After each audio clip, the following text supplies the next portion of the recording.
Okay, hello everybody. I just want to wrap up this Patreon business that I talked about in the previous video. Patreon's back up now. It was reactivated on Monday. So after I published the previous video, Patreon did get back to me, and all they did was ask for the same information all over again, the same information that they'd previously asked for, that I had previously supplied. So the nature of the business, links to social media, links to the YouTube channel, links to Facebook, etc, etc. I'd provided all of that information and waited a couple of days, waited the whole weekend, and then they asked for the same information again, plus a photo of yourself holding your government-issued photo ID. Well, that would be difficult because, believe it or not, I don't drive a car and I never go abroad, and I don't at the moment have a driving licence or a passport or a state-issued photo ID card. Obviously, it would be useful to have these, not least because a lot of these companies are now becoming compliant, often retroactively, with Know Your Customer legislation. And I understand that, and it's a way of safeguarding against fraud and that kind of thing. I didn't have to provide photo ID when I signed up to Patreon, but retroactively what I've noticed a lot of account holders and Patreon creators have actually been asked to do is retroactively provide photo ID as part of increased security. And what Patreon might do is suspend payouts for 60 days or until such time as the requested ID is provided. But they won't shut the account down. That's not what this was. This wasn't just Patreon thinking, oh, we need to ask John for some photo ID just to improve the security on his account. That's not what this was, because I was kicked out of the account. The account was taken down. So it was obviously something else. But anyway, here they are asking for this information again, and as well as the photo ID, they ask for all the information I'd already provided. Any additional evidence, I'd already done that as well, because I sent the email notifications of those 2 bogus sign-ups. So anyway, I wasn't too happy with that. So I went into angry customer mode here, as you can see. Hi Cameron, I do not possess any photo ID, and I've already provided evidence of and links to social media platforms where my patrons also follow and support me, and details of the nature of my business. Photo ID was not a prerequisite for signing up to Patreon. This is before I read about the Know Your Customer stuff. And I do not propose to incur the expense of obtaining same simply to satisfy the arbitrary requirements of account reactivation. As an aside, in the UK you can now get what they call a citizen card, which I'm going to do because it costs about 18 quid. But even that is a bit of a catch-22 situation when you don't already have photo ID, because what I'm going to need to get the citizen card is a professional reference to certify some other document that's suitable as evidence in the application for the citizen ID card. A UK passport is going to cost me about £100, £118 or something like that, and that's going to take time to set up. So I can completely understand this from the point of view of combating fraud. But it's a bit of a pain in the arse, and that's not what's going on here. This isn't just Patreon idly asking me for more information. And as previously mentioned, you can also simply click on any of the YouTube videos I've posted on Patreon over the past 3 or 4 years and see that I have quite obviously been making retro computing videos for the past 10 years. Furthermore, although I was invited to ask questions in the previous reply from Ripley, I'm still waiting for any commentary whatsoever on the additional material I already supplied last week concerning 2 bogus pledges made on the 12th of April, and whether those unsolicited and highly suspicious pledges have any bearing on the suspension of the account, which I thought was highly likely, if not certain. I must say that I do not currently feel like an appreciated member of your creative community. I'm getting angry here. The impression given is that my account was summarily suspended on some suspicion of guilt, and that it is up to me to somehow prove my innocence. If you are not capable of establishing that my account is used for genuine purposes simply by perusing the posted content, and instead intend to repeatedly request the same information, it appears we are going to continually go around in circles while my suspended account is hemorrhaging patrons. So I ask again, what was the specific trigger for account suspension? If you are unable to provide this information, please refer me to a senior Patreon administrator who can. Kind regards, John Halliday. So that's me basically asking to speak to the manager, and I didn't really think there was much chance that that would happen. I'm not really an important part of the Patreon community, let's be quite frank about it. I'm not as far as they're concerned. But to my surprise, 10:40 a.m, so less than an hour later, Cameron replies and he says, "Hi there, thank you for reaching out to us. I'm sorry this has happened. I've located your account and I do indeed see that someone accessed it using your login credentials and then made some changes to your account. I've kicked anyone out who had accessed your account and expired the password. Please go ahead and reset your password. Make sure that it is long and unique and never used before. We also recommend you turn on two-factor authentication as an added precaution," he means. "Please let us know if you have any additional questions." Alright, so great. So I went in and sure enough, I was able to log into the account again. It was back up. Absolutely delighted to see that nobody had cancelled their pledge either. That was absolutely fantastic. I really appreciate that.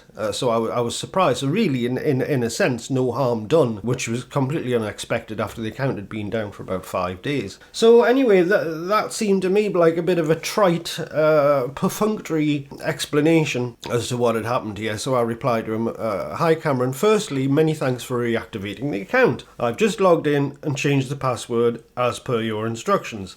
However, I have additional questions. You say that someone accessed it using your login credentials and made some changes to the account. Well, this would be most worrying indeed, of course, but I need to know as a matter of urgency the time and date of the account access, what changes were made to the account, and how do you know it wasn't me making changes to the account? For example, deleting the 2 bogus email addresses from the audience list. In what sense, other than expiring the prior password, have you kicked out anyone from the account? Armed with the time and date of access, it will be a simple matter for me to establish whether access was legitimate, i.e. made by me, or not. I await your next response with interest and thank you in advance." In this case, I guess my prior angry email got results, I suppose you could say, and I was able to get back access to the account without all this palaver of passports and that photo ID and all that bullshit. So that was good, but I still wasn't really convinced. I wasn't happy with this explanation at all. Now, of course, there's plenty of ways that Patreon could decide that access to the account using my credentials was illegitimate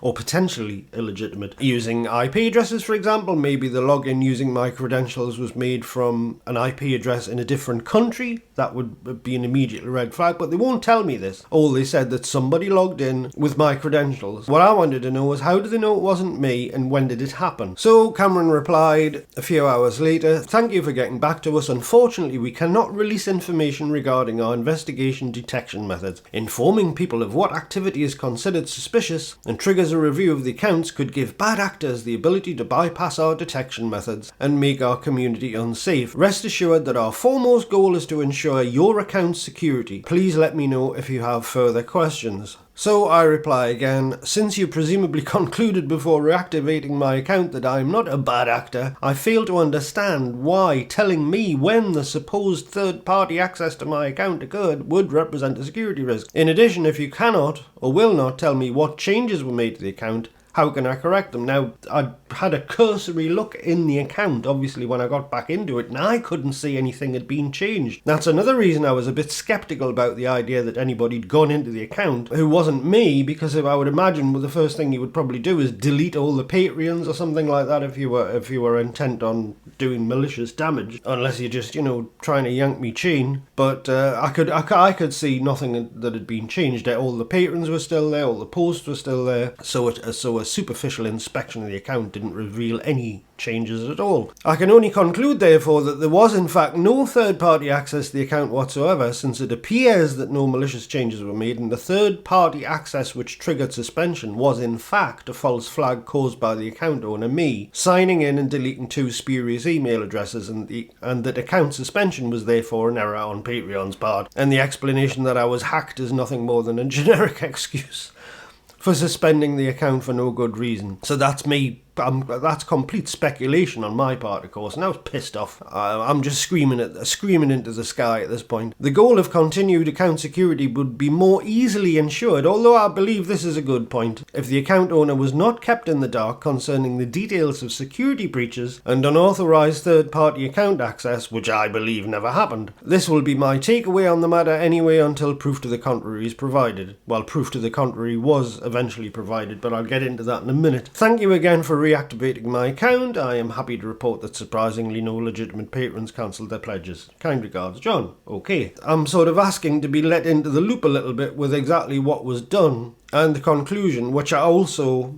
sent a follow-up email about to support for closure, was quite surprising. So if we look here on the Patreon account itself, Gadget UK, Chris, as you probably know, he's got a YouTube channel, fairly one of the bigger retro YouTube channels, I would say. He's a free member. I think the free membership on Patreon thing is a bit of a scam. When I provide early access to YouTube videos on Patreon without ads, I only do it for the paid members. Patreon introduced these free memberships as a way to sort of segue people into paid membership, I guess. I think it's a load of horseshit personally, but I've got no objection to anybody doing it, to signing up for free, if because they won't really get anything. I want to make that clear. You don't get any of the benefits if you sign up as a free member to my Patreon that you'll get if you sign up with some sort of pledge. It could be anything at all. I don't even have tiers. But anyway, I don't mind the fact that Chris has signed up and that he can contact me and post on stuff. I don't really mind that. So what he said here is, just spotted you are back. Your membership is $1,430 for the basic access.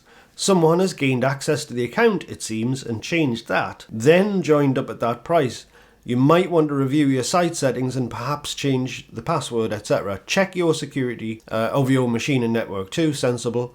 In fact, I would check all your security before changing any password, obviously in case you've got keyloggers going on, etc, etc. All sensible advice. It's more likely they've used AI to work out how to manipulate tokens or URLs, etc, to change the membership level, perhaps. I don't know. But there, with that post, Chris has been more help to me actually figuring out what went on than all of that discussion with Patreon support. Because Patreon support were completely just a brick wall of something happened, you got hacked. Just accept it, change your password, move on. I may never have noticed this for weeks or months. I mean, I'm completely distracted at the moment. You may think, oh, crike, what an idiot. But I'm completely distracted at the moment. I've got an enormous, I don't like bringing in real life stuff into the online discourse. I really don't. But I have got a lot of stress going on. A lot of weird things have happened over the past month or two. So when I got access to this account again, I had a quick look,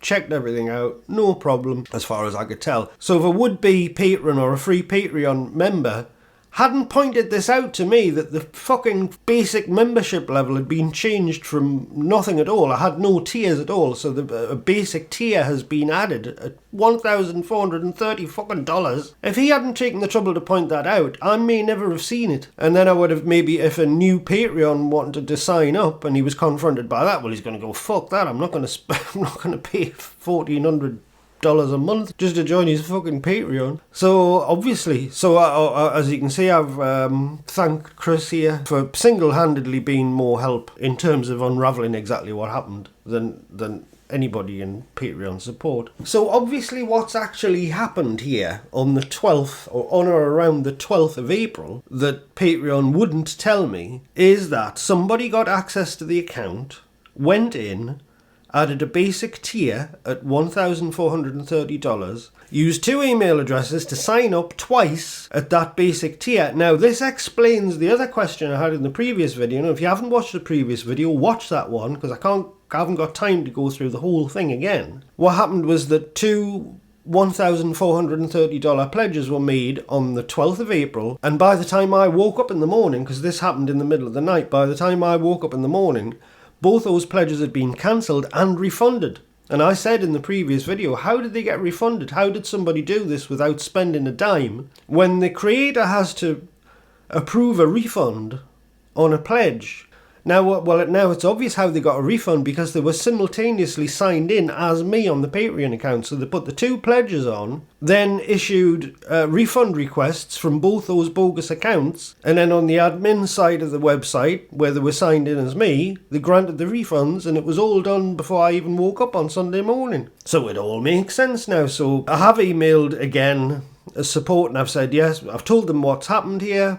yes, the third-party access that you were talking about did actually happen, but we could have got here a lot quicker, and this could have been all sorted out without suspending the account at all. And if they just said, oh look, because I know for a fact I didn't sign in prior to, say, Sunday morning, Greenwich Mean Time. If a sign-in had happened using my credentials prior to that, obviously when this happened, which was several hours previously, then I would have been, oh well, yeah, obviously somebody did get into the account. It's quite obvious, but they wouldn't tell me that. So there you go. So I went into setup as well. Obviously we've changed the password. I went into setup two-factor authentication. There is no setting for two-factor authentication in Patreon that I can find at all. It's just not there. So I've asked them about that, and then when I logged in on the mobile app to see if it was there, Patreon Live is no longer available. So that's been taken away from my account for some reason. So am I no longer a trusted Patreon user? I don't know. There it is anyway. It was unnecessarily stressful, unnecessarily protracted, just a massive pain in the arse. So anyway, I just wanted to let you know, I want to thank all the patrons who stuck around. I want to thank one of the patrons who made a completely unsolicited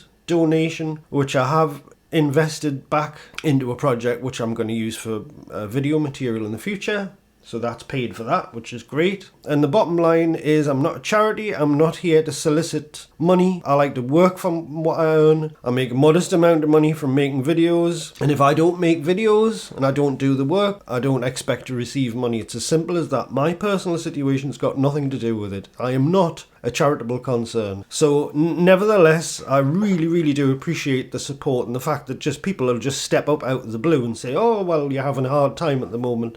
Here's some money. I'm not into e-drama. I just thought you would find it interesting. I was extremely pissed off when I couldn't get into the account.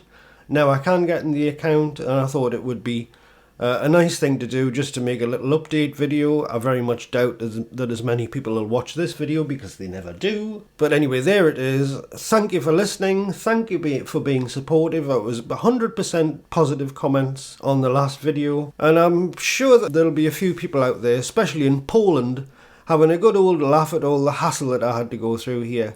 Well, arseholes are going to be arseholes, aren't they? Thank you for watching, and I will see you in the next regular video, which I'm already working on, even though I'm closed for the next 2 weeks. Well, a week and a half now, having 2 weeks off because I am knackered. So, see you in the next video. Bye-bye for now.